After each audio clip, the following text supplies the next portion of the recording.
Thank you. My name is Chrissy Schaefer, and I'm a girl. I'm a strong girl, the strongest girl in Colorado right now. And I'm a smart girl, a doctor, assuming everything goes well between now and graduation next Friday. And I struggle with the challenges we face as girls. And it's important that every one of us hear this message because while statistically speaking, only about 50% of us are also girls, I'm quite certain that 100% of you have some pretty important ones in your life.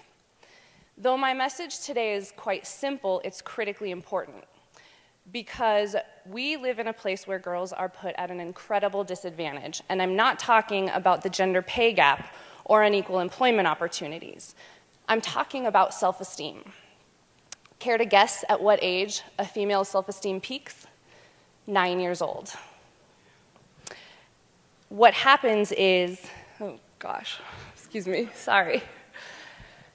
4% of women around the world consider themselves beautiful.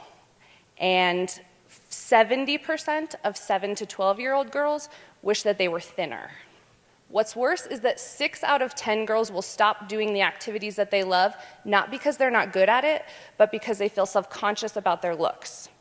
They stop playing soccer, they stop dancing, stop doing karate. They stop throwing a ball or swinging a bat or a tennis racket. So where do we get this idea that we're not good enough? Not pretty enough, not strong enough, not athletic enough, that our legs are too chubby or our face is too round or our waist isn't small enough or our boobs aren't big enough? Advertising. It's estimated that young girls now see more images of exceedingly beautiful females in a single day than our mothers saw throughout their entire adolescence. And it's affecting us tremendously. Advertising is an incredible player in this field. And as we continue to play a part in this, we continue to proliferate it. When supermodels themselves can't look like the supermodels without Photoshop, we have a problem. When Target crops out part of a girl's crotch in a junior swimsuit ad, I think we've gone too far. So that's why today I want to urge you to stand up to stop Photoshop. It's pervasive all over the place. Some magazine editors will admit that not a single image in their publication goes untouched. Thinner, their rolls and wrinkles removed. And it starts to make sense when you consider the fact that among all of the advertising, all of the media, the average person looks nothing like what's in the magazines. 5% of American women look like what's portrayed. So what can we do? We can start supporting organizations like 17 Magazine, who vowed never to Photoshop, or Dove, who support all types of beauty, or Smart Fit Girls or Girls on the Run, who aim to improve girls' self-esteem and body image.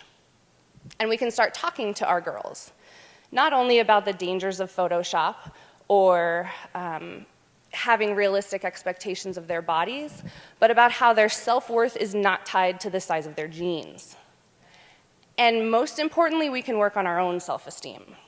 We can take a good look at ourselves and our insecurities and our negative self-talk and start loving and respecting ourselves and our bodies in whatever shape they're in. So I'd like to leave you with my 4 ways to improve self-esteem right now. The first one is to be conscious. Every time you look in a mirror or get dressed in the morning, pay attention to the negative things that you say to yourself. The second one, this is my favorite, stop shoulding on yourself. I should have done this, I should do that, I shouldn't have done that. Shoulding on yourself leaves a giant mess for your self-esteem. The third step is to treat yourself as you would treat the most important people in your lives. My rule, if I wouldn't say it to my little sister or my best friend or my 14-month-old niece, I probably ought not be saying it to myself. And finally, and I'll leave you with this, practice gratitude.